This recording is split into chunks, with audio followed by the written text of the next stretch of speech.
দেখলাম একটা মানুষ মারা যাওয়ার সময় মানুষ কেন বিছানার মধ্যে প্রস্রাব পায়খানা করে জানো? একজন বেঈমান বেআমলের সামনে আজরাইল আসার আগে আমার আল্লাহ তাআলা নীল চক্ষুওয়ালা দুইজন ফেরেশতা পাঠায়া দেয়। দুইজন ফেরেশতা, ওই দুইটা ফেরেশতা আযাবের ফেরেশতা।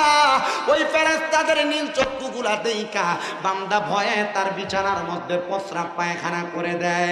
হায়রে মুসলমান, এ আমার মৌবাড়ির বাবারা, তুমি যদি মারা যাও, মারা যাওয়ার সময় যদি বিছানায় প্রস্রাব পায়খানা করে দাও, তাইলে মানুষ মনে করবে তোমার সামনে মনে হয় আল্লাহ তাআলা আজরাইলের আগে আরো দুইটা ফেরেশতা পাঠিয়ে দিছে। না রে মুসলমান, এমন মরণ না। আল্লাহর কাছে ঈমানের মরণ কামনা করো, দেখবা আমার আল্লাহ তাআলা ঈমানের সাথে মরণ দান করব। সাহাবায়ে কেরাম প্রশ্ন করে, ইয়া রাসূলুল্লাহ, ইয়া হাবিবাল্লাহ, নবী গো, আপনার কাছে জানতে চাই তো দুইজন ফেরেশতার মুখ দেখলেই তো বান্দা এমন করবে, বিছানায় প্রস্রাব পায়খানা করে দিবে। আপনি বলেন না, এরপরে বান্দার কেমন অবস্থা হবে? বলে বান্দার সামনে আজরাইল আলাইহিস সালাতু ওয়াস সালাম হাজির হয়ে যাবে। আজরাইল যখন বান্দার সামনে হাজির হবে, ওই আজরাইল বান্দার সামনে আসার পরে আজরাইল যখন রূহ কবজ করতে লাগবে, তখন বান্দা আজরাইলকে বলতে লাগবে, রে আজরাইল, আমি মরণের জন্য এখনো প্রস্তুতি গ্রহণ করি নাই। মরার জন্য যে সামানের প্রয়োজন আমার সেই সামানগুলা নাই। আজরাইল, তুমি আমার একটু সময় প্রদান করো না, আমি ওই সময় মোতাবেক সামানগুলা রেডি করে ফেলবো। তখন বান্দা আজরাইলের সঙ্গে কথা বলার সময় বান্দার জিহ্বাটা আজরাইলের সঙ্গে কথা বলার সময় দুই চোয়ালের মাঝখানে আটকা পড়ে যায়। এ মৌবাড়ির যুব সমাজ, মৌবাড়ির মুরব্বী বাবারা, পর্দার অন্তরালের মা বোনেরা, আজরাইলের সঙ্গে কথা বলার সময় বান্দার জিহ্বাটা আটকা পড়ে যায়। এই জায়গার মধ্যে শুধু শেষ না, এবার বান্দার মুখ যখন বন্ধ হয়ে যায়, জবান বন্ধ হয়ে যায়, এবার বান্দা চোখের ইশারা দিয়ে আজরাইলকে বোঝানোর চেষ্টা করে। তখন বান্দা চোখ দিয়ে আজরাইলের দিকে তাকানোর সময় আজরাইলের চেহারা এত ভয়ঙ্কর, ওই ভয়ঙ্কর চেহারার দিকে তাকাইলে বান্দার চোখগুলো একবারে কপালের দিকে চলে যায়, মানে বান্দার চোখগুলা উল্টে যায়। এবার আজরাইল যখন বান্দার বুকের মধ্যে হাতটা দিবে, ওই বুকের মধ্যে হাতটা দেওয়ার সাথে সাথে বান্দার গাড়ের সাহারফগুলা ঠাস ঠাস করে ছিঁড়ে যাবে, বান্দার হাতের রগগুলা ছিঁড়ে যাবে, বান্দার পায়ের সাহারফগুলা ছিঁড়ে যাবে। এবার বান্দার পুরাটা শরীর একবারে টান টান হয়ে যাবে, বান্দার শরীর শক্ত হয়ে যাবে। ওই বান্দার দেহ থেকে রূহটা আলাদা করে নিয়ে যাবে আজরাইল ফেরেশতা। কিন্তু জানো,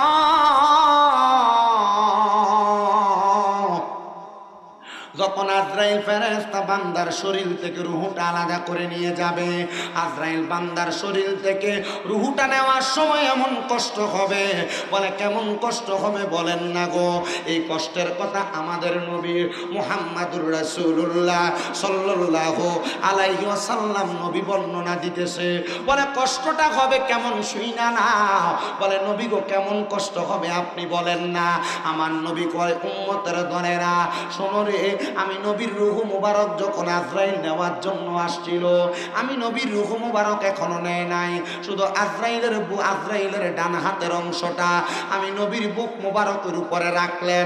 রাখার আল্লাহ বলে, এ আজরাইল, আমার বুকের উপরে যে তুমি হাতটা রাখলা কেন রে, কারণটা কি বলবানি?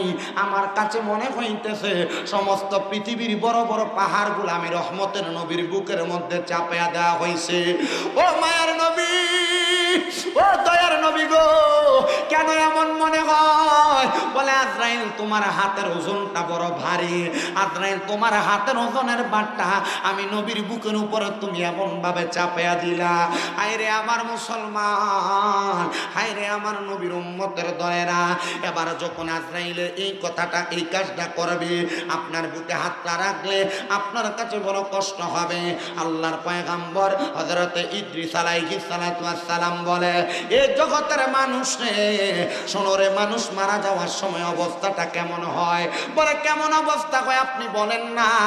বলে অবস্থাটা কেমন হয় জানুনি রে, একটা জীবিত ছাগলকে, একটা জীবিত বকরিকে, একটা জীবিত পানিরে লটকে দিয়ে চামড়াটা জীবিত অবস্থায় টাইনা টাইনা ছিঁড়া ফেললে ওই জীবিত পানির যত কষ্ট হয়, একটা বেঈমান বেআমলের শরীর থেকে রূহটা বাহির করার সময় ওই বেঈমান বেআমলের তত কষ্ট হয়। জোরে জোরে পড়েন নাউজুবিল্লাহ। বেঈমান বেআমল, যারা নামাজ পড়ে না, যারা সুদ খায়, যারা ঘুষ খায়, যারা পরের হক মেরে খায়, যারা মিথ্যা বলে, যারা গালিগালাজ করে, যারা সমাজের মধ্যে ফিতনা সৃষ্টি করে, যারা পরের সম্পদ লুট করে খায়, এই মানুষগুলা মারা যাওয়ার সময় রুহু যখন কবজ করবে, তার শরীর থেকে জীবিত ছাগল, মানে ছাগলটা জেতা জব করা হয় নাই, লটকে দিচ্ছেন, চামড়াটা টাইনা টাইনা ফিরে ফেললে ছাগলের যত কষ্ট হবে ওই মানুষগুলার তত কষ্ট হবে। সুবহানাল্লাহ না নাউজুবিল্লাহ। আপনি নামাজ পড়েন না, এটা আপনার বিষয়। আপনি রোজা রাখেন না, এটা আপনার বিষয়।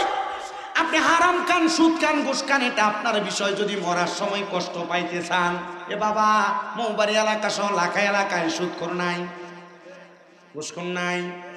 আমরা সমাজের মানুষ তো সুদখোর ঘুষ করে দুইটা সভাপতি বানায় মসজিদের, কথা কয় না, আছে না নাই?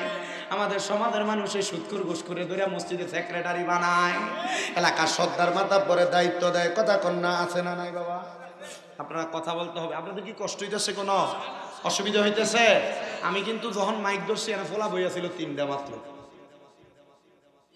এ মুসলমান ইমানদারেরা, একটা জীবিত বকরির শরীর থেকে চামড়াটা টাইনা টাইনা চিরা ফেললে যত কষ্ট হয়, বাজে লোকগুলা, বেআমল লোকগুলা, গায়রে ইমান লোকগুলার এমন কষ্ট হয়।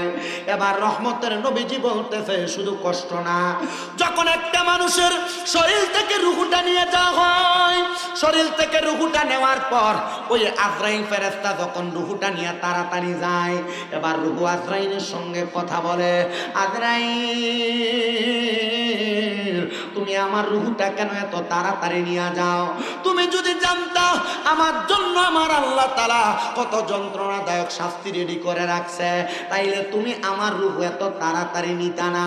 এবার আজরাইল বান্দার রুহুটা যখন নিয়ে যাবে, আজরাইলের ডান হাত দ্বারা বান্দার রুহুটার বাম হাতে নিয়ে আজরাইল তার নাকের মধ্যে একটা কাপড় লাগায় দিবে। নাকের মধ্যে যখন কাপড়টা লাগায় দিবে রে বাবারা, এবার আজরাইলে বেঈমান বান্দা, বেআমল বান্দা, বান্দার রুহুটারে নিয়ে যাবে প্রথম আসমানের মধ্যে। প্রথম আসমানে নেওয়ার পরে ওই প্রথম আসমানের মধ্যে অসংখ্য ফেরেশতারা ওই বান্দার রুহুর দিকে থু থু নিক্ষেপ করবে। কিরে হুজুর, বান্দা তো মারা গেছে, মারা যাওয়ার পরে ফেরেশতারা কেন থুতু নিক্ষেপ করবে? আজরাইল প্রশ্ন করবে, এরে এ ফেরেশতারা তোমরা কেন বান্দার দিকে থুতু নিক্ষেপ করতেছ? বলে অন্য কোনো কারণ না, কারণ বান্দা গুনাহ করতে করতে বান্দার রুহুটা দুর্গন্ধযুক্ত রুহ হয়ে গেছে, এই জন্য বান্দার দিকে আমরা দুর্গন্ধ সহ্য করতে না পাইরা আমরা থুতু নিক্ষেপ করতেছি। আজরাইল তুমি কেন তোমার নাকে কাপড় লাগাইলা? বলে আমি যখন রুহ কবজ করলাম বান্দার ঠিক তেমন অবস্থা ছিল, আমিও বান্দার রুহ কবজ করতে বড় কষ্ট হয়েছে, এই জন্য আমি নাকের মধ্যে কাপড় লাগাইয়া রাখছি। এ বেনামাজিরা, এই এলাকার হারাম করেরা, এই এলাকার বদকাজ করনেওয়ালারা, মানুষের জমি দখল করনেওয়ালারা, ভাই বোনের সম্পদ দখল করনেওয়ালারা, মানুষের কাছে মিথ্যা কথা বইলা মানুষের টাকা পয়সা মাইরা দেনেওয়ালারা, এই সমাজের মধ্যে ওজনে কম দেনেওয়ালারা, শুনে রাখো তুমি মারা যাওয়ার পরে আল্লাহ তাআলা মরার পরে তোমার এমন কঠিন শাস্তির ব্যবস্থা করে রাখছে। শুধু তাই নয় রে, তাই নয়, তাই নয়, নবী গো আপনার কাছে জানতে চাই আর কেমন শাস্তি রেডি করা আছে। বলে শুইনা লও রে জগতের মানুষের দলেরা, যখন বান্দা ইন্তেকাল করে, ইন্তেকাল করার পর ওই বান্দারে যখন সামনের দিকে নিয়ে যাওয়া হয়, বান্দার সামনের দিকে নিতে নিতে ওই ফেরেশতারা দেখে সামনের দরজা বন্ধ, ডাইনের দরজা বন্ধ, বামের দরজা বন্ধ, একটাই মাত্র দরজা খোলা, সেই দরজাটার নাম হলো জাহান্নাম, সেই দরজাটার নাম হলো জাহান্নাম। আইরে আমার মুসলমান, ওই জাহান্নামের দিকে যখন বান্দারে নিয়ে যাওয়া হয়, ওই জাহান্নামের দিকে বান্দারে নিয়ে যাওয়ার সময় বান্দার রুহুটা যখন সেই জায়গার মধ্যে রাইখা দিতে চাইবে, কিন্তু বান্দার রুহুটা ওই জায়গা গ্রহণ করবে না। এবার বান্দারে এমন ভাবে শাস্তি দেওয়া হবে রে, বলে হুজুর কতদিন পর্যন্ত শাস্তি দেওয়া হবে? আল্লাহর নবী বলে একটা জাহান্নামী ব্যক্তিরে সর্বনিম্ন 3000 বছর জাহান্নামে শাস্তি দেওয়া হবে। আইরে 3000 বছর, দুনিয়ার 3000 বছর না, দুনিয়ার একদিন, দুনিয়ার 5000 দিন, দুনিয়ার 500 বছর আর ওই জাহান্নামের একদিনের সমান। এই জন্য মনে রাখবা 3000 বছর জাহান্নামের আগুনের মধ্যে তোমারে পুরাইব। নবী গো কেমনে পুরাইব আর কি ধরনের পুরানি পুরাইব? কয় কেমন পুরানি পুরাইব তোমরা শুই না নাও রে জগতের মানুষেরা। এক নাম্বার, যখন তোমারে পুরাইব ওই আগুনের একরকম কালার হবে না, জাহান্নামের আগুনের 3টা কালার হবে। বেশ উপরের কোনো ক্লাস থাকবে না, মাদ্রাসার ক্লাস 9 10 হাদিসের কিতাব পড়লে পাওয়া যাবেন। আল্লাহর নবী বলে জাহান্নামের 1 নাম্বার আগুনের রং হইল লাল, 2 নাম্বার আগুনের রং হইল সাদা, 3 নাম্বার আগুনের রং হইল কালা। 1000 বছর বান্দারে লাল রঙের আগুনের মধ্যে জ্বালাইতে জ্বালাইতে বান্দার শরীরটারে আঙ্গার বানায় ফেলবে।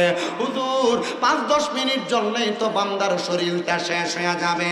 বলে না রে না, বান্দার শরীর যখন লয় হয়ে যাবে আবার আমার আল্লাহ তাআলা ফায়াকুন বইলা শরীরটা বানিয়ে শাস্তি দেওয়া শুরু করবে।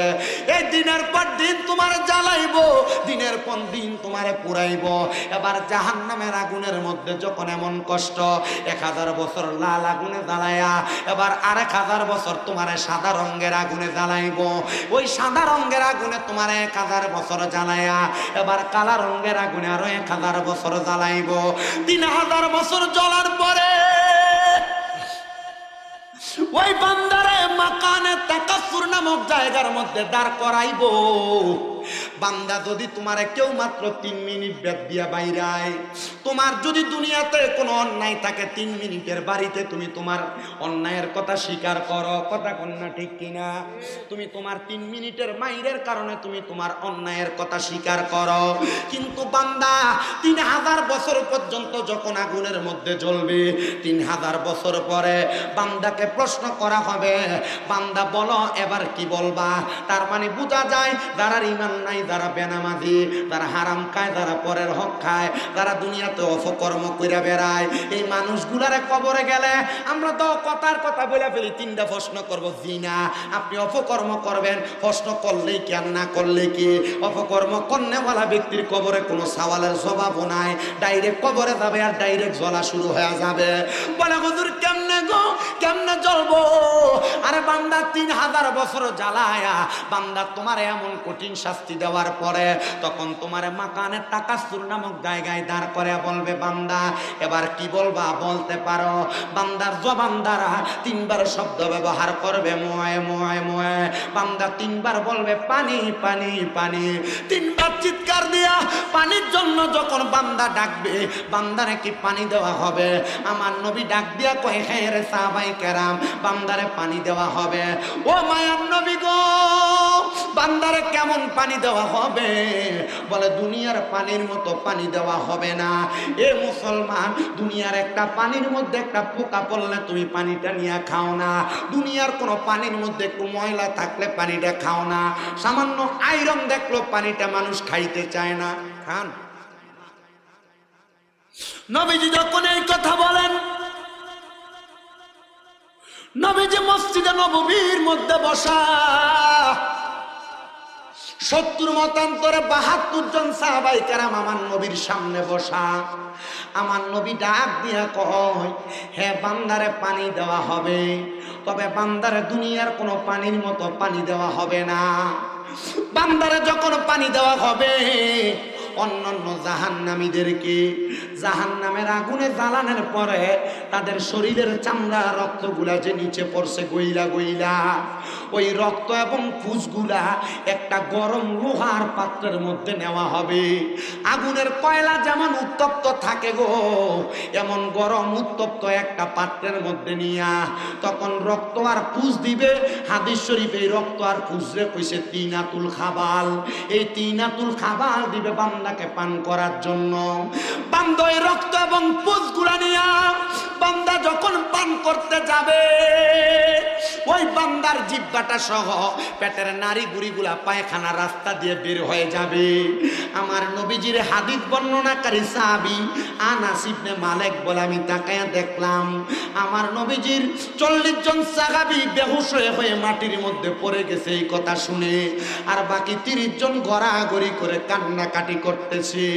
আমি জিজ্ঞাসা করলাম, ইয়া রাসূলুল্লাহ, নবী গো, এত কষ্ট এত পরিশ্রম করা হবে, কিন্তু আপনি নবী বলেন না একটা মানুষ যখন দুনিয়ার জমিন থেকে ভালো কাজ করে করে ইন্তেকাল করবে তার অবস্থা কেমন হবে?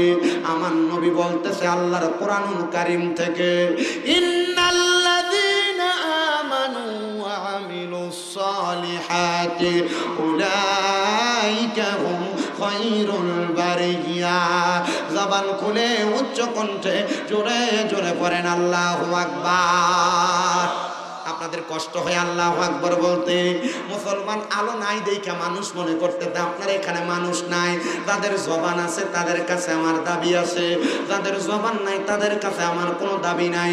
জবান যদি থাকে ডান হাত তুলে জোরে ডাক দেন আল্লাহু আকবার। দুই হাত তুলে পড়েন ইয়া রাসূলুল্লাহ, উচ্চ কণ্ঠে পড়েন ইয়া ওলি আল্লাহ। সাহাবায়ে কেরাম কান্দে আর ডাক দিয়া কয়, নবী, ও মায়ার নবী গো, আপনার কাছে জানতে চাই আপনি বলেন না। বলে, বান্দা তো দুনিয়ার জমিনের মধ্যে যারা বদ কাজ করবে, বেঈমান থাকবে, তারা না কবরে যাওয়ার পর বড় কষ্ট পাবে, কিন্তু মায়ার নবী গো, যারা দুনিয়ার জমিনে ঈমান আনবে, যারা আমার আল্লাহরে ভালোবাসবে, নবীরে ভালোবাসবে, আল্লাহ নবীর মুহাব্বত অন্তরে রাখবে, নামাজ পড়বে, আল্লাহর ইবাদত করবে, ওই মানুষগুলার কবরের মধ্যে কেমন অবস্থা হবে? বলে, কবর তো পরে আমার আল্লাহ বলেছেন উলাইকা হুম খায়রুল বারিয়া, এরা হইল দুনিয়ার সবচাইতে ভালো বান্দা, সবচাইতে উত্তম বান্দা।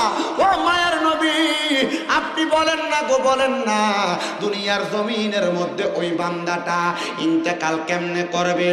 বলে, বান্দা ঈমান আনার কারণে, নেক আমল করার কারণে বান্দা যখন মরবে, বান্দা বড় ঈমান নিয়ে মরবে, বড় আরামে মরবে। একটা ঈমানদার বান্দা, নামাজি বান্দার রূহ যখন আজরাইল কবজ করতে আসবে, একবার আসবে না, দুইবার আসবে না, তিনবার আসবে না, 4 বার আজরাইল আসবে ঈমানদারের রূহ কবজ করার জন্য। কিন্তু আজরাইল 4 বার আইসাও ঈমানদারের রূহ কবজ করতে পারবে না, কারণ ঈমানদার ঈমানের দৌলতে ধনী হওয়ার কারণে ঈমানদারের রূহ আজরাইল বাহির করতে বড় কষ্ট হয়ে যাবে। বলে, হুজুর আপনাদের কষ্ট হইতাছে কোনো? বলে, হুজুর কেমন করে, কেমনে গো, কেমনে আমার আল্লাহ তাআলা ঈমানদার বান্দার রূহটা বাহির করব? বলে, আজরাইলে সর্বপ্রথম ঈমানদার বান্দার বুকের মধ্যে হাত দিবে, বুকটার মধ্যে হাতটা দিয়া ঈমানদার বান্দার রূহটা যখন বাহির করব গো, বান্দার রূহটা বাহির করতে হাতটা দেওয়ার সাথে সাথে ওই বুকের মধ্যে দিয়া 2 জন ফেরেশতা দাঁড়ায় বলবে, রে আজরাইল, হে আজরাইল, শোনো রে আজরাইল, এই বুক দিয়া রূহ বাহির করা যাবে না। বলে, কেন কেন রূহ বাহির করা যাবে না? বলে, আমরা 2 জন ফেরেশতা বান্দার আল্লাহ এবং রাসূলের মুহাব্বতের পক্ষ থেকে বান্দার রূহ কবজে বাধা হয়ে দাঁড়াইলাম, তখন আজরাইলে বান্দার রূহ ঈমানদারের বুক দিয়া কবজ করবে না। এবার আজরাইল ঈমানদার বান্দার রূহ নেওয়ার জন্য চেহারা বরাবর বিওয়াজহিকান নূর, চেহারা বরাবর হামলা করবে, কিন্তু বান্দার চেহারা দিয়া বান্দার রূহ কবজ করা যাবে না। এ মুসলমান, এ দুনিয়ার ঈমানদারের দল, ওই বান্দার রূহ যখন কবজ করতে পারবে না, বান্দার এই কপালের মধ্য থেকে আবার 2টা ফেরেশতা ডাক দিয়া বলবে, এ আজরাইল, বান্দা 5 ওয়াক্ত নামাজ আদায় করেছে, বান্দা সাজদা দিয়েছে, বান্দার কপালের মধ্য দিয়া রূহ বাহির করা যাবে না। বলে, কেন? বলে, বান্দা 5 ওয়াক্ত নামাজের সাজদা দিয়া আমার আল্লাহ তাআলার প্রশংসা আদায় করেছে, এই জন্য বান্দার রূহ কবজ করতে পারবা না। এ মুসলমান, এ নবীর উম্মতের দল, আশিকে রাসূল ভাই বাবারা, এবার আজরাইলে বান্দার ডান দিকে হামলা করবে। বান্দার ডান দিকে হামলা করার সাথে সাথে বান্দার ডান দিক দিকে আওয়াজ আসবে, রে আজরাইল, বান্দার ডান দিক দিয়ে তো রূহ কবজ করা যাবে না। বলে কেন রূহ কবজ করা যাবে না? বলে বান্দার ডান দিকে বান্দার মা বাবার খেদমত আছে, এই জন্য বান্দার ডান দিক দিয়ে তুমি রূহ কবজ করতে পারবে না। এবার আজরাইলে মুমিন বান্দা আমলওয়ালা বান্দার বাম দিকে হামলা করবে। বান্দার বাম দিক থেকে আওয়াজ আসবে, রে আজরাইল, এ আজরাইল, বান্দার বাম দিক দিয়েও তো হামলা কইরা রূহ নিতে পারবা না। বলে কেন রূহ নিতে পারবো না? বলে বান্দার বাম দিকে আছে বান্দার দান এবং সদকা। বান্দার দান সদকার পক্ষ থেকে আমরা দুইজন ফেরেশতা বান্দার রূহ গ্রহণ করাতে আমরা বাধা হইয়া দাঁড়াইলাম। ও আল্লাহ গো, ইমানদারের রূহটা কখন কবজ করা হবে? বলে ইমানদারের রূহটা তখন কবজ করা হবে যখন ইমানদার দুনিয়ার জমিনের মধ্যে পড়ে থাকবে, বান্দার বুকের মধ্যে হাতটা দিয়া আজরাইল যখন রূহ নিতে পারবে না, মুখের মধ্যে হাতটা দিয়া বান্দার রূহটা কবজ করতে পারবে না। যখন বান্দার ডাইনে বামে হাত দিয়া বান্দার রূহটা কবজ করতে পারবে না, তখন ওই বান্দার রূহটা কবজ করতে পারবে না বিদায় ওই বান্দাটা দুনিয়ার জমিনের মধ্যে মৃত্যুর জন্য প্রহর গণবে। তওবা নামক গাছটি আছে, পাতায় পাতায় লেখা আছে মানুষের হায়াত। ওই গাছের পাতা চিরা যাওয়ার পরে বান্দার হায়াত যখন শেষ হয়ে যায়, এবার বান্দার সামনে আমার আল্লাহ তাআলার অসংখ্য ফেরেশতারা দাঁড়ায়া যাবে। মুমিন বান্দাটার সামনে যখন অসংখ্য ফেরেশতারা হাজির হয়ে যাবে, এবার মুমিন বান্দার রূহটা এমনে এমনে কবজ করবে না। বান্দার সামনে আজরাইল ফেরেশতা দাঁড়াবে। আজরাইল ফেরেশতা দাঁড়াইয়া মুমিন বান্দার রূহ নেওয়ার জন্য অপেক্ষা করবে। আমার আল্লাহ বলবে, রে ফেরেশতা আজরাইল আলাইহিস সালাতু ওয়াস সালাম, শোনো রে, আমার মুমিন বান্দা যেন মউতের কষ্ট টের না পায়। কারণ বান্দা দুনিয়াতে বড় কষ্ট করে আমি আল্লাহরে রুকু দিতে, সেজদা দিতে, বান্দা সেজদা দিতে বান্দার হাঁটুগুলাতে কপালগুলাতে ব্যথা পাইছে। বান্দারে মরার সময় কষ্ট দিস না রে, বান্দা যেন মরার সময় কষ্ট না পায়। বান্দা এই জন্যই তো এমন অবস্থা হয়েছে, বান্দা দুনিয়াতে আমল আখলাকের মাধ্যমে জীবন সাজাইছে। এ আজরাইল, এ আজরাইল, তুমি শুইনা রাখো, এই বান্দারে আর কোনো কষ্ট দিবা না। বলে কেন কষ্ট দিব না বলেন না? এ বান্দা শুইনা রাখো, যাই না রাখো, যাই না রাখো।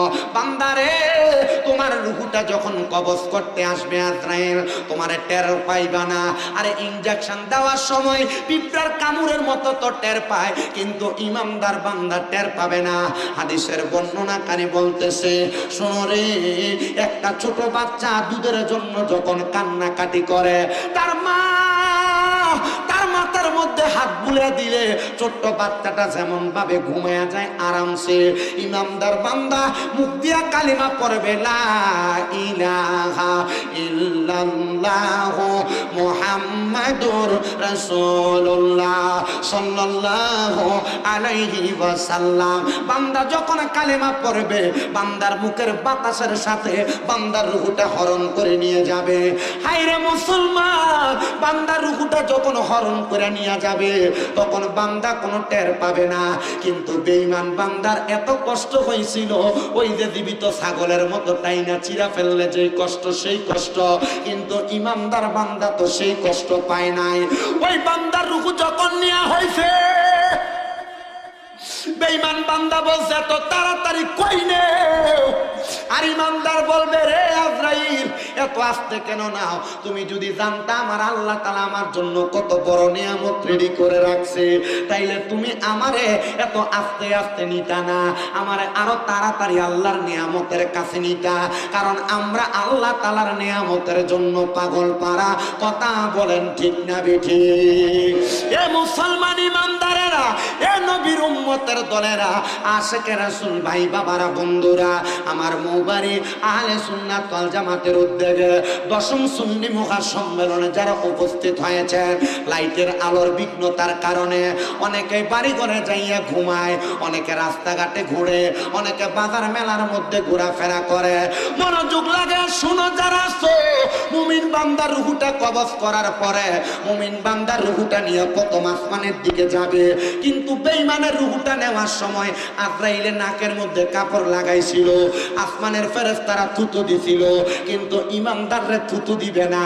ইমানদারকে যখন আসমানের দিকে নিয়ে যাবে আল্লাহর অসংখ্য ফেরেশতারা আহলান ওয়া সাহালান মারহাবান মারহাবান দুয়ুফুল্লাহ দুয়ুফুর রহমান, আল্লাহর মেহমান বলে স্বাগতম জানাবি। জোরে জোরে বলেন সুবহানাল্লাহ। এ মুসলমানেরা, এ নবীর উম্মতের দলেরা, আশিকে রাসূল ভাই বাবারা বন্ধুরা, শুধু স্বাগতম জানাবে না, বান্দার রূহ যখন আসমানের দিকে যাবে এবার আমার আল্লাহকে আজরাইল ডাক দিয়ে বলবে, গো আল্লাহ বান্দার রূহটা কি করব? বান্দার রূহ ডাইনে রাখবো না বামে রাখবো? বলে জান্নাতের মধ্যে যাও। কেন গো আজরাইল, তোমার হাতে তো বান্দার রূহ থাকে না। ও বাবা, লাখাইয়ের বাড়িতে এমন অনেক জাতের মাছ আছে যেই মাছ হাত দিয়া ধরা যায় না, ফিসতে ফুরা জায়গা, যেটা এখন আমরা বাইন মাছ, আমরা কুমিল্লার ভাষা তো এটাদের বাইন মাছই বলে। আর ইমানদারের রূহটা আজরাইল হাতে ধরে রাখতে পারবে না, আজরাইলের হাত থেকে চুইটা চুইটা যাবে। এবার বান্দার রূহটা নেওয়ার জন্য আজরাইল ফেরেশতা জান্নাতের মধ্য থেকে স্বর্ণ এবং রূপার দুইটা পেয়ালা নিয়ে দুইটা পেয়ালার পাত্রের মধ্যে রাখার চেষ্টা করবে। ইমানদার বান্দার রূহটা কোনো জায়গার মধ্যে থাকবে না। হায় রে, ইমানদারের রূহটা যখন কোনো জায়গার মধ্যে থাকবে না, এবার ইমানদার বান্দাটা রূহটার নিয়ে আজরাইল আমার আল্লাহরে ডাক দিয়া বলবে, আল্লাহ বান্দার রূহ তো কোনো জায়গায় থাকে না। আল্লাহ আজরাইলকে শুনে দিবে কোরআনুল কারীমের আয়াতটা, ওয়ালা তাকুলু লিমান ইউকতালু ফি সাবিলিল্লাহি আমওয়াত বাল আহইয়াউ ওয়ালাকিন লা তাশউরুন। আল্লাহ বলবে, রে আজরাইল, তোমার কি ওই আয়াতের কথা স্মরণ নাই যেখানে আমি আল্লাহ বলেছি যারা মুমিন, যারা আমি আল্লাহর রাস্তার মধ্যে চলে যায় তারা মরে না, বাল আহইয়াহুম, তারা জিন্দা, ওয়ালাকিন লা তাশউরুন, এদেরকে যারা মরা বলে এরা নির্বোধ, এরা বোকা, বোঝে না। এই জন্য আমার আল্লাহ তাআলা আজরাইলকে বলবে, রে আজরাইল, বান্দার রূহ আলমে আরো হয় রাখো না কেন? আল্লাহ আপনি তো বললেন ইমানদার বান্দা জীবিত, তাইলে ইমানদার বান্দা যেহেতু জীবিত, বান্দার রূহ কেন রাখবো? বান্দার রূহ তো আবার বান্দার দেহে ফিরিয়ে দিব। এবার আজরাইলে যাইয়া মুমিন বান্দার রূহটা আবার মুমিন বান্দার মধ্যে ফিরিয়ে দিবে। এই জন্য কোন মুমিনরা মরে না, মুমিনরা ইন্তেকাল করে বাবে ইনফিয়ালের ওজনে। এরা মরে না, এরা স্থানান্তরিত হয়, এরা জায়গা পরিবর্তন করে, এরা দুনিয়ার জগৎ থেকে এরা বরজকে আলমের জগতে চইলা যায়। ও মুসলমান, তুমি মইরা যাইবা, তুমি মরার পরে তোমার কবরের বাস পোষার আগে তোমার লাশ পইচা যাবে। এমন কি জীবন বানাইলা, এমন জীবন বানাও যেই জীবন বানাইছে হুজুর বড় পীর গৌসে পাক আব্দুল কাদের জিলানী রাদিয়াল্লাহু তাআলা আনহু। এমন জীবন বানাও যেই জীবন বানাইছে হযরত খাজা মুঈনুদ্দিন চিশতি সঞ্জরি আজমিরি রাদিয়াল্লাহু তাআলা আনহু। এমন জীবন বানাও যেই জীবন বানাইছে হযরত বাহাউদ্দিন নকশবন্দি, মুজাদ্দিদ আল-ফিসানি সহ বড় বড় আউলিয়া কেরামেরা। এবার আপনারা বলেন, আউলিয়া কেরামের প্রথম হতে জীবন সাজাইলে আমার আল্লাহ তাআলা আমাদেরকে মুক্তি দিতে পারে না? এ মুসলমান, আপনারা তো আমার হুজুর বড় পীর গৌসে পাক আব্দুল কাদের জিলানীর অনেক ওয়াজি শুনেছেন।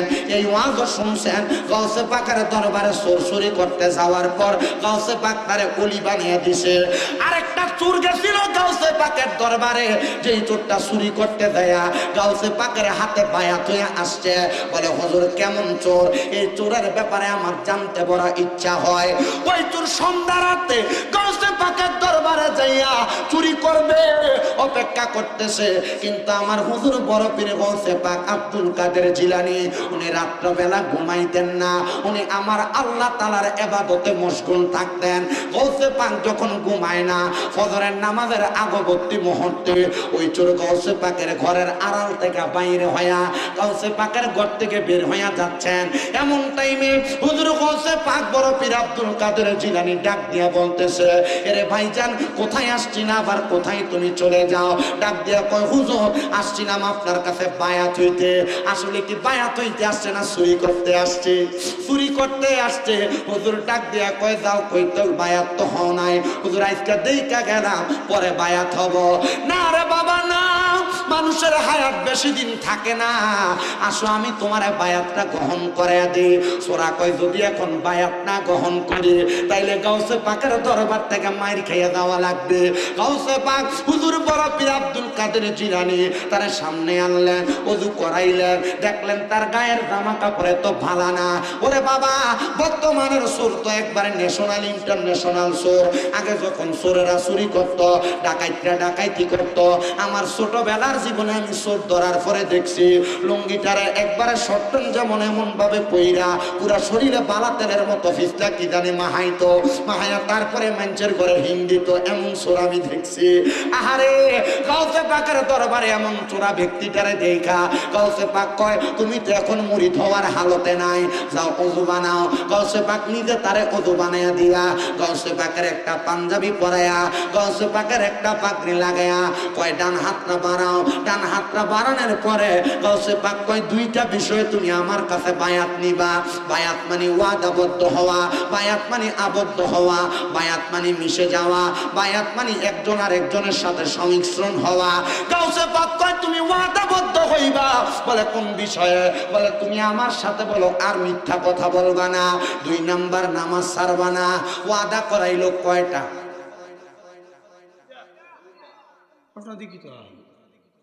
কয়টা? 2টা ওয়াদা করাইলেন।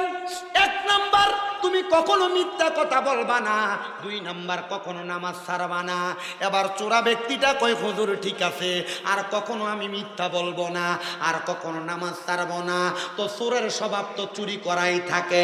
গাউসে পাকের দরবার থেকে বের হইয়া চিন্তা করে রে ফজরের ওয়াক্ত এখনো বাকি, আজকে রাত্রে চুরি করতে পারলাম না, আসলাম চুরি করতে হইয়া গেলাম বায়াত। এবার সামনে যাইতে যাইতে ওই বাগদাদ এলাকার বড় বাদশার বাড়ি দেখা মনের মধ্যে আবার আরেক চিন্তার উদয়। আরে ওই বাড়িতে পারি নাই, কি হয়েছে? বাদশা মানুষ, রাতের শেষ ভাগেই তো ঘুমায়, এরার বাড়িতে চুরি করলে মনে হয় ভালো করে চুরি করা যাবে। এই কথা চিন্তা কইরা সামনের দিকে অগ্রসর হয়। দারোয়ানটা হঠাৎ করে সজাগ হওয়ার পর জিজ্ঞাসা করে কে গো আপনি? বলে তোমার বাড়িতে, তোমার বাদশার বাড়িতে যায় চুরি করতে।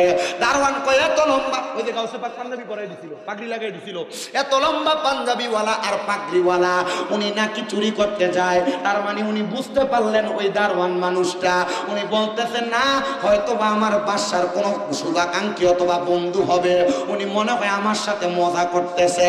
এই কথা বললাম ওই চোর ব্যক্তির সামনের দিকে যাইয়া চুরি করতে করতে পুরা ঘরের মাল সামান স্বর্ণ মুক্তা জহুরত গুলা একটা গাট্টির মধ্যে নিয়া সামনের দিকে যায়। এমন টাইমে ফজরের আযান হয়ে গেছে। আযান হওয়ার পর মাথার মধ্যে একটা উদয় হইছে, হায়রে আমারে না হুজুর কইছিল চুরি যে তো করতে আসছি ধনী মানুষের বাড়িতে। দেখবেন যখন টাকা পয়সা হইয়া যায় এই মানুষগুলা ধনী হওয়ার কারণে ধনী মানুষরা ঘুমায় দিনের 11টা 12টা 1টা 2টা পর্যন্ত ঘুমায়, ফজরের আগে অথবা ফজরের পরে, ঘুম থেকে উঠে জোহরের সময়। এ চিন্তা করছে ধনী মানুষ বাদশা মানুষ ঘুম থেকে দেরি উঠবে, নামাজটা ফিরা লই। চোর মানুষ স্বভাব বালা, এবার নামাজে দাঁড়াইছে লগে পট্টিটা রাইখা। হায়রে আমার মুসলমান, নামাজে যখন দাঁড়াইছে এমন টাইমে বাদশা তার সজাগ হইয়া এবার নামাজের জন্য প্রস্তুতি নিবে। ওইটা দেখতেছে ঘরের আশেপাশে যত সিন্দুক গুলা ছিল প্রত্যেকটা সিন্দুকের মুখ গুলা খোলা। বাদশা কয় হায়রে এমন সর্বনাশ হইল, আমার বাড়ির যত মাল সামান ছিল আমার মাল সামান গুলা মনে হয় চুরি হয়ে গেছে। এবার পুরা বাড়ি খুঁজা বাদশার ইবাদত খানাতে ঢুইকা দেখতেছে উমাগো ছোট্ট চুরি করে যাওয়ার সময় মনে হয় এ আল্লাহর বান্দা আল্লাহর ওলিটা আমারে চোরের কাছ থেকে মালগুলা বাঁচাইছে। এই কথা চিন্তা কইরা আসলে বাদশা দাঁড়ায়া দাঁড়ায়া চিন্তা করে এই ব্যক্তি মনে হয় আমার মালগুলা বাঁচাইছে। এবার উনি নামাজ শেষ করে বাদশার দিকে তাকায় আর মনে মনে চিন্তা করে এক বাড়িতে গেলাম চুরি করতে পারছি কোন রকম, কিন্তু এখন বাঁচবো কেমন কইরা? বাদশা ডাক দিয়া কয় কে গো আপনি? আমার পুরা বাড়ি চুরি হয়ে গেছে, বস্তার মধ্যে দেখলাম সব মালামাল। আপনি যে এখানে পয়সা রইলেন, আপনি মনে হয় আমার মালামাল গুলা রক্ষা করছেন চোরের হাত থেকে। আসলে কি রক্ষা করছে না নিজেই চুরি করছে?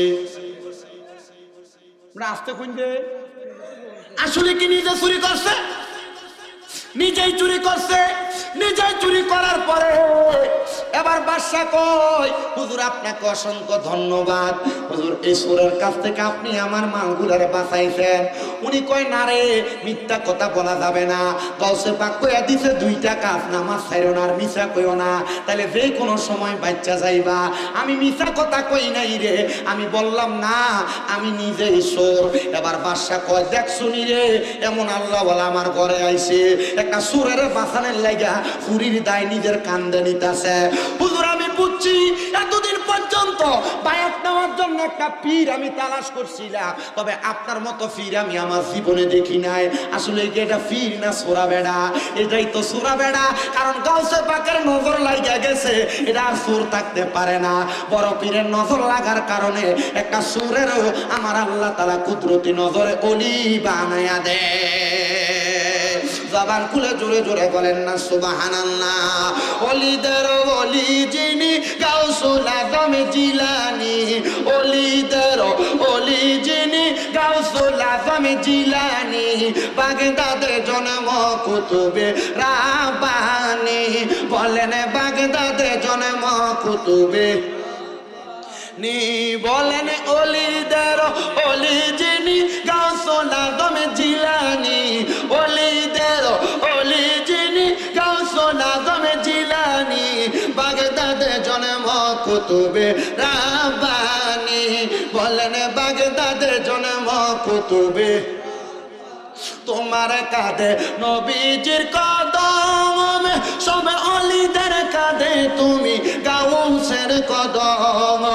দয়ার নজর করো আমায় ও গো গাউসে সামদানি, দয়ার নজর করো আমায় ও গো গাউসে সামদানি, বাগদাদে জন্ম কুতুবে রাব্বানী। বলেন বাগদাদে জন্ম কুতুবে রাব্বানী। হাইরে বংশ তোমার হাসানে হুসাইনি, তুমি হইলাম ফাতেমার নয়নের মনি। বংশ তোমার হাসানে হুসাইনি, হাইরে তুমি হইলাম ফাতেমার নয়নের মনি। মুর্দা কলব জিন্দা করো ও গো গাউসে সামদানি, মুর্দা কলব জিন্দা দানি, বাগদাদে জন্ম কুতুবে রাব্বানী। হাইরে বাগদাদে জন্ম কুতুবে রাব্বানী, হাইরে বাগদাদে জন্ম কুতুবে রাব্বানী। ও মুসলমান, ও নবীর উম্মতের দলেরা, এবার বাদশা ডাক দিয়া কই হুজুর এতদিন পর্যন্ত আমি পীরের তালাশ করলাম কিন্তু পাইলাম না। আজকে আপনি এমন একজন লোক আমার সামনে আসলেন, একটা চোররে চুরির দায় থেকে বাঁচানোর জন্য। আপনি চুরির দায়টা আপনার কান্দে নিছেন। হুজুর গো, আজকে আপনি আমার মুরিদ করায় দিয়া যাবে। হুজুর আপনি যদি বলেন এই মুরিদ করানোর বিনিময়ে আপনি আমার যত মাল সামান আছে সব মাল সামান নিয়ে যাবেন, প্রয়োজনে আমার বাসায় আপনার দিয়া দিব, তবু আমি আপনার কাছে মুরিদ হইতে চাই। ফেসে বুঝে গেলাম, বড় ফেসে বললাম না। এখন এর তো নিয়ম জানা আছে মুরিদ কেমনে করায়। উজু করে আও, উজু করে আসছে, ডান হাত বাড়াও, ডান হাত বাড়াইছে, আমার সাথে বলো জি হুজুর। বলো তুমি কোনোদিন নামাজ ছাড়বা না? ছাড়তাম না। বলো তুমি কোনোদিন মিছা কথা কইবা না? কইতাম না। এবার ওয়াদাটা কইরা এ মুসলমানের দলেরা যখন ওয়াদা করছে, ওয়াদা করার পর বাদশা কই হুজুর যেই মালগুলা বস্তায় আপনি না থাকলে সরে নিয়ে যাইতো, হুজুর আমার এই মালগুলা আমি আপনারে হাদিয়া দিলাম। মাইকে সাউন্ড নাই? আছে সাউন্ড আছে, বেশি সাউন্ড। আমি মনে হচ্ছে আপনি আরো কইবাই যে এত সাউন্ড কি লেগে না, আমি লড়ি সরি যে লেগে জায়গা ঠিক আছে, সাউন্ড ঠিক আছে, শেষ আমার আর 5 মিনিট আছে। আমার আমি কথা বইলা ভাঙ্গি এখানে বসছি। আমার মুসলমান ইমানদারেরা গভীর মনোযোগ অন্তরের কানটা লাগে শুনবা। এবার ওই মালের গাঁটটিটা কাঁধের মধ্যে নিয়া এবার ওই চোরা মানুষটা বের হয়ে গেছেন। বের হওয়ার সাথে সাথে যখন ওই লোকটা বাইর হইছে ফজরের নামাজের পরে যাইয়া আমার হুজুর গৌসে পাক আব্দুল কাদের জিলানীর দরবারে আবার গেছে। হুজুর ডাক দিয়া কয়, কিরে পাগলা চুরি কেমন করলা? কয়, হুজুর আপনি জানলেন কেমনে? বলে, কি জানতাম না, তুমি আমার কাছে মুরিদ হইছ আর আমি গৌসে পাক খবর লইতাম না। আরে গৌসে পাকের আল বাহদাতুল আসরার এবং সিরুল আসরার কিতাব পড়া দেখলাম। আমার গৌসে পাক বলে, আমার কাছে সহিভাবে মুরিদ হইয়া আমার তরিকা মোতাবেক যদি আমার কোনো মুরিদ চলাফেরা করে, দেশের যেই প্রান্তে থাকুক না কেন, তার একটা লুঙ্গি যদি তার ফরজটা তরক হইয়া যায়, আমি গাউসে পাক নিজ হাতে তার ফরজটারে ঠিক করে তারে আমি সুন্দরভাবে রাখি। জবান খুলে জোরে জোরে বলেন সুবহানাল্লাহ। এজন্য গাউসে পাকের মুরিদদের বড় দাম, গাউসে পাকের মুরিদদের বড় সম্মান, গাউসে পাকের পথে কাদিরিয়া তরিকা মোতাবেক যারা চলাফেরা করে তাদের বড় সম্মান, তাদের বড় দাম, তাদের বড় ইজ্জত। আপনারা যারা এখনো তরিকা নেন নাই, বায়াতে রাসূল গ্রহণ করেন নাই, মুরিদ হন নাই, আমি আপনাদের কাছে আবদার করব, হক্কানি রব্বানি একজন মাশায়েখে আযম পীরের কাছে বায়াত গ্রহণ করবেন। বলে, হুজুর পীর চিনবো কেমনে গো কেমনে? আল্লাহর নবী পীর চিনার উপায় বলে দেয়। কয়, ইজারু যুকিরাল্লাহু আযজা ওয়া জাল্লা, পীরের দিকে তাকাইলে আল্লাহর কথা মনে হবে। বলে, হুজুর আল্লাহরে তো কোনোদিন দেখি নাই, তো আল্লাহর কথা মনে হবে কেমনে? বলে, কেমনে মনে হবে জানো? পীরের আখলাক, পীরের তাকওয়া, পীরের চরিত্র, যখন ঈমান এবং আখলাক তাকওয়া দেখবা, দেখবা এগুলা আল্লাহর ভয়ের মতো কিনা, মানে আল্লাহর ভয় করার মতো কিনা। যদি দেখো হ্যাঁ ভয় করার মতো, মনে করবা এটাই হক্কানি পীর, এটাই হক্কানি পীর। এ মুসলমান, হুজুর গৌসে পাক ডাক দিয়া কয়, তো চুরি তো করলা ঠিক আছে, এই যে বাদশারে বায়াত গ্রহণ করাইলা, মুরিদ রক্ষা করতে পারবানি? ডাক দিয়া কয়, হুজুর মুরিদ রক্ষা করতে পারবো কিনা এটা বললাম না, তবে এতটুক বলতে পারি গো, আমি এতটুক কথা আপনারে বলতে পারি। দুনিয়ার জমিনের মধ্যে আমি আপনার কাছে আইসা যখন ওয়াদা করছি, আমি যখনই চুরি করতে গেছি, চুরি করার পর আপনার কথা মনে হইয়া আমি আল্লাহ তাআলার ইবাদত নামাজ আদায় করেছি। ও মুসলমান, এই নামাজের মাধ্যমে আপনি হেদায়েতের পথ পাবেন। এই পর্যন্ত আহলে সুন্নাত ওয়াল জামাতের কোনো পীর বলে নাই নামাজ পড়ো না, কোনো পীর বলে নাই রোজা রাখো না। তো আপনি যদি সুন্নি দাবি কইরা নামাজ না পড়েন, আপনার কারণে সুন্নিয়তের বদনাম। আপনি সুন্নি দাবি কইরা যদি বাজে কাজ করেন, আপনার কারণে পুরা সুন্নিয়তের বদনাম। আপনি যদি সুন্নি দাবি কইরা গান বাজনা করেন, ফ্যাশন দিয়া নাম দেন উরুস মুবারক, আর বেটে নাই না নাচান, আল্লাহর কসম এটার কারণে পুরা আহলে সুন্নাত ওয়াল জামাতের বদনাম। কথা কন না ঠিক কিনা? হ্যাঁ, এরার কারণে সুন্নিদেরকে মানুষ ভণ্ড বলতে পারে। আমার মুসলমান ইমানদারেরা, আমি অল্প একটা সময় আর একটা ছোট্ট ওয়াকিয়া শোনায়া দেই। কষ্ট হবে আপনাদের? অল্প একটা সময়ে ছোট্ট ওয়াকিয়া শোনায়া দেই। মাহফিল কমিটির ভাইরা 9:30 বাজছে, আপনারা আপনাদের পরবর্তী আলেম নিয়ে আসেন। আমি ছোট্ট ওয়াকিয়াটা শোনায়া দেই। ওই ওয়াকিয়া হইল হযরতে আব্দুল হক মুহাদ্দিস দেহলভী রাহমাতুল্লাহ আলাইহির নাম আপনারা অনেকেই শুনেছেন, প্রখ্যাত মুহাদ্দিস ছিলেন। ওনার জামানার মধ্যে একজন আল্লাহর ওলির কাছে একটা নেশাখোর মানুষ গেছে বায়াত নিবার লাগিয়া। হুজুর আমি নেশা করি, আমারে বায়াত গ্রহণ করান। হুজুর চিন্তা করলেন, নেশাখোর মানুষ যদি বায়াত না গ্রহণ করাই, আমার সাথে একটা লসর কোনো কাজ করে বসবে। হুজুর কয়, বায়াত নিলে তো কিছু কাজ করা লাগবে, নেশা ছাড়া লাগবে। হুজুর সব করাম, নেশা ছাড়তাম পারতাম না। হুজুর আপনি আমার নেশা করার অনুমতি দিবাই? কয়, না রে বাবা, না, তুমি যদি বায়াত গ্রহণ করো নামাজ পড়া লাগবে। হুজুর সবচাইতে কষ্টের বিষয় তো এটা, আমি নামাজও পড়তে পারতাম না। হুজুর ডাক দিয়া কয়, বায়াত মানে তো ওয়াদাবদ্ধ হওয়া, তো তুমি তো আমারে কোনো বিষয়ের ওয়াদাই দিতে পারো না, তাহলে তুমি কেমনে বায়াত গ্রহণ করবা?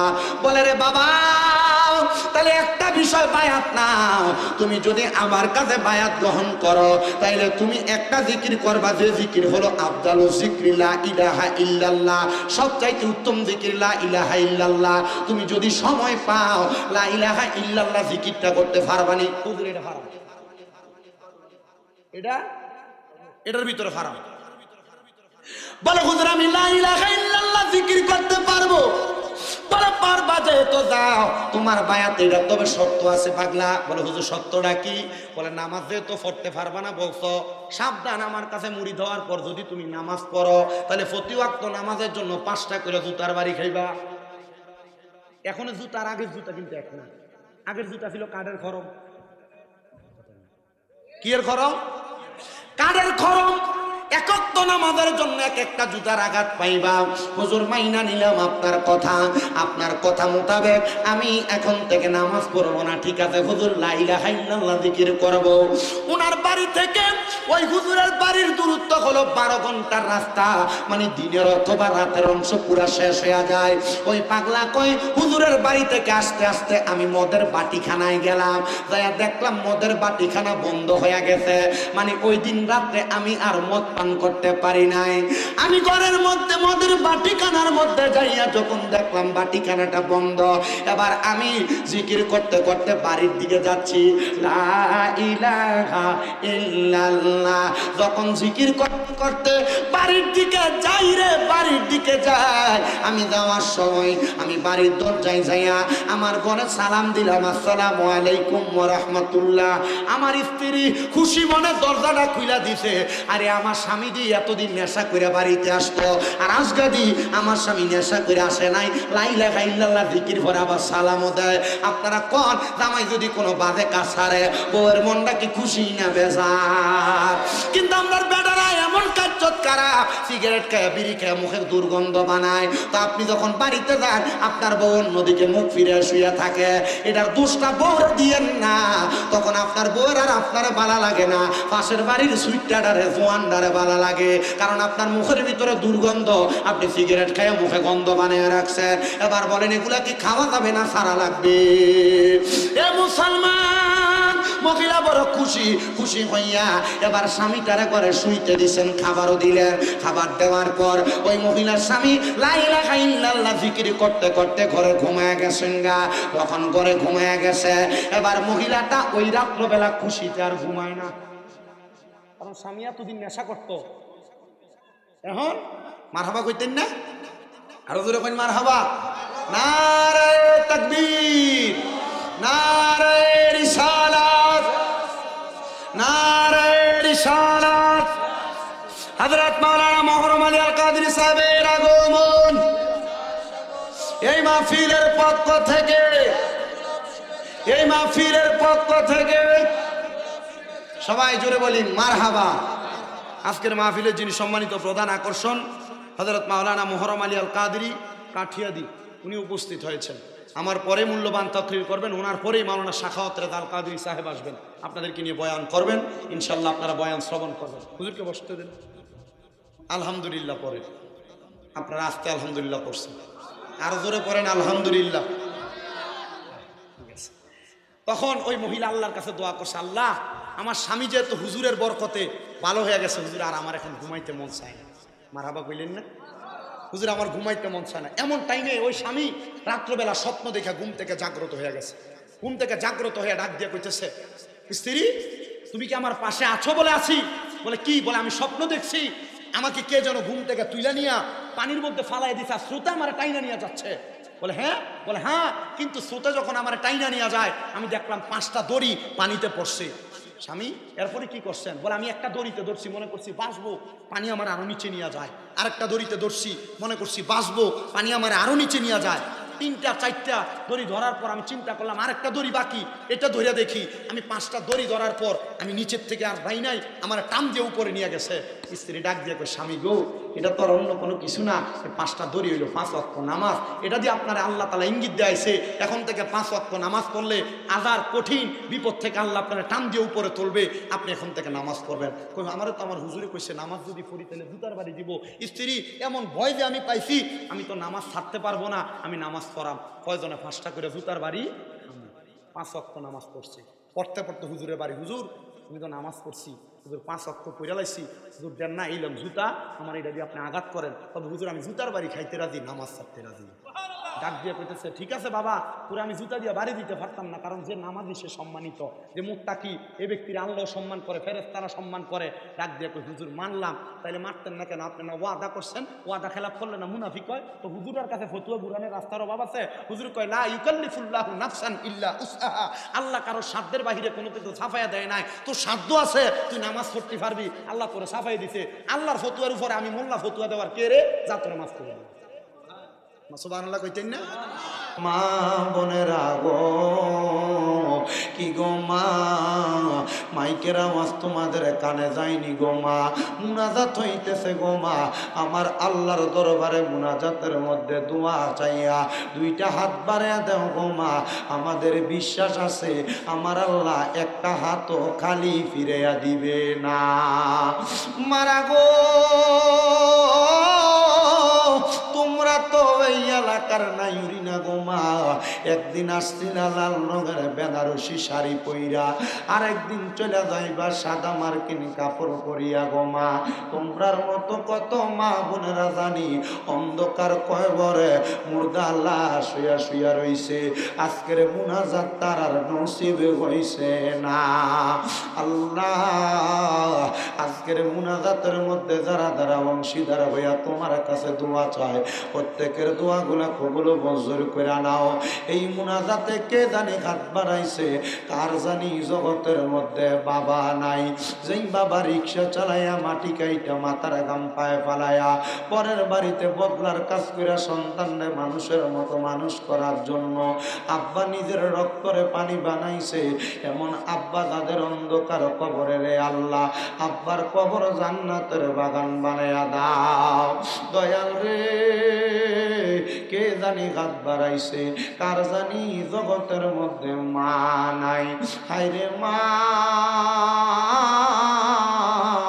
যেই মারে মা কইয়া ডাকলে কলিজার আগুন পর্যন্ত ঠান্ডা হইয়া যায়, যেই মায়ের দিকে নেক নজরে তাকাইলে কবুল হজরে সওয়াব হইয়া যায়, এমন মা দুঃখিনী যাদের অন্ধকার কবরে রে আল্লাহ, মুনাজাতের মধ্যে কে জানি এমন মারে হারাইয়া হাত বাড়ায়, তাদের আম্মার কবরটারে জান্নাতের বাগান বানাইয়া দাও।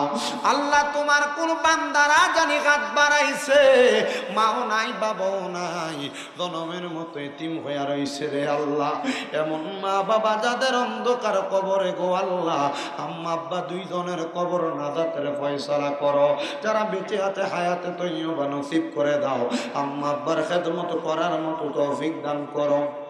মাবুদ, আজকের বাড়ির মাহফিলে যারা টাকা দিয়া, পয়সা দিয়া, শ্রম দিয়া, বুদ্ধি দিয়া, পরামর্শ দিয়া, মাইক দিয়া, লাইট দিয়া, প্যান্ডেল দিয়া, বিশেষ করে মিডিয়ার ভাই বাবারা, সম্মানিত শ্রোতা মণ্ডলী, পুরুষেরা, পর্দার অন্তরালের মা বোনেরা, আল্লাহ প্রত্যেককে তুমি কবুল আর মঞ্জুর করে নাও।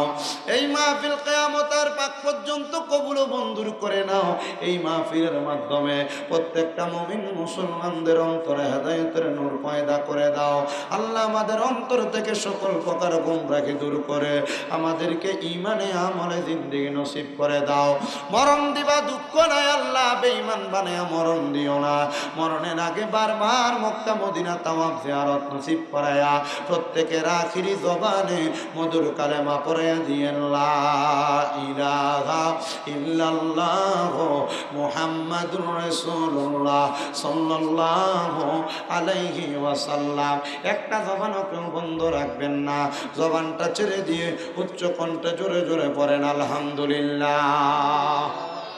মুআজ্জাজ সদরে মোহতারাম, এলাকায় মৌবাড়ি আহলে সুন্নাত ওয়াল জামাতের উদ্যোগে 10ম বাৎসরিক সুন্নি মহাসম্মেলনের যিনি সম্মানিত সভাপতি জনাব মোহাম্মদ হাফিজুল ইসলাম সাহেব, মাহফিলের সম্মানিত সহসভাপতি জনাব মোহাম্মদ লিয়াকত আলী সাহেব, জনাব মোহাম্মদ কুতুব আলী সাহেব, জনাব মোহাম্মদ ইদ্রিস আলী সাহেব, মাহফিলে প্রধান অতিথি হিসেবে আপনাদের কাছে দোয়াগির হিসেবে উপস্থিত আছেন হযরত মাওলানা সৈয়দ জহুরুল ইসলাম জুয়েল সাহেব, গদিনী শিনপীর সাহেব, ঐতিহ্যবাহী আউলাদিয়া দরবার শরীফ, অষ্টগ্রাম, কিশোরগঞ্জ। মাহফিলের সম্মানিত বিশেষ অতিথি মূল্যবান তকরির করবেন যিনি সুদূর চট্টগ্রাম গফসি আহমদিয়া সুন্নিয়া নুরানি ক্যাডেট মাদ্রাসার প্রতিষ্ঠাতা পরিচালক শাইখ আল্লামা শাখাওয়াত রেজাল কাদরি সাহেব, বারাকাল্লাহু ফি হায়াতি।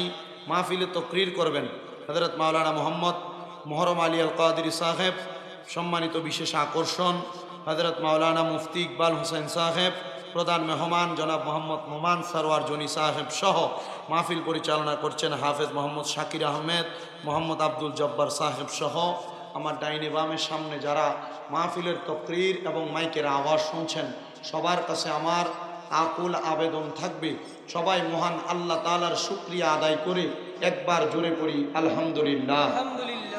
উপস্থিত হাজিরিন, এই মৌবাড়িতে এত সুন্দর জান্নাতের বাগান, এন্তেজামের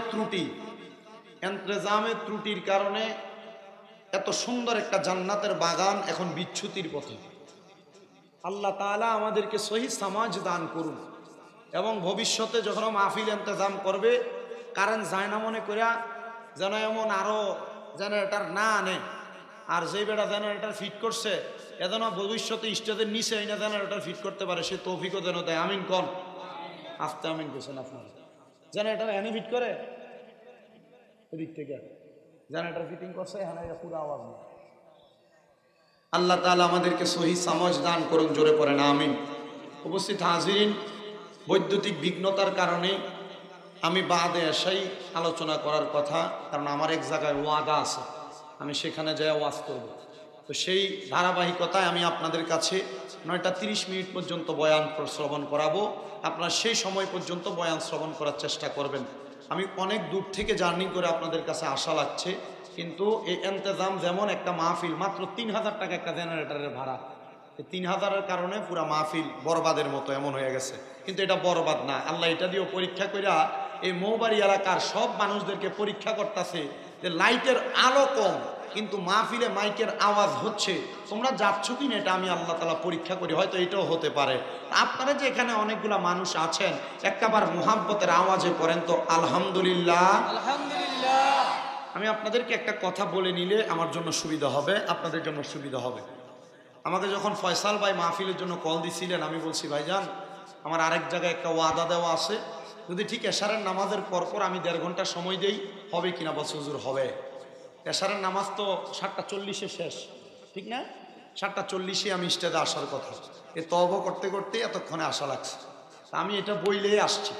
তো সেই ধারাবাহিকতায় যদি আমি মাইক নির্দিষ্ট টাইমে যতটুকু বয়ান করি এরপর ছাইরা দিয়ে মনে কষ্ট নেবেন না, আমি এতটুকু ওয়াদার মধ্যে আসছি। ইনশাআল্লাহ আমি সেই ওয়াদায় আমার বয়ান শেষ করব। আপনারা কি ততক্ষণ আমার সময় দিবেন ইনশাআল্লাহ?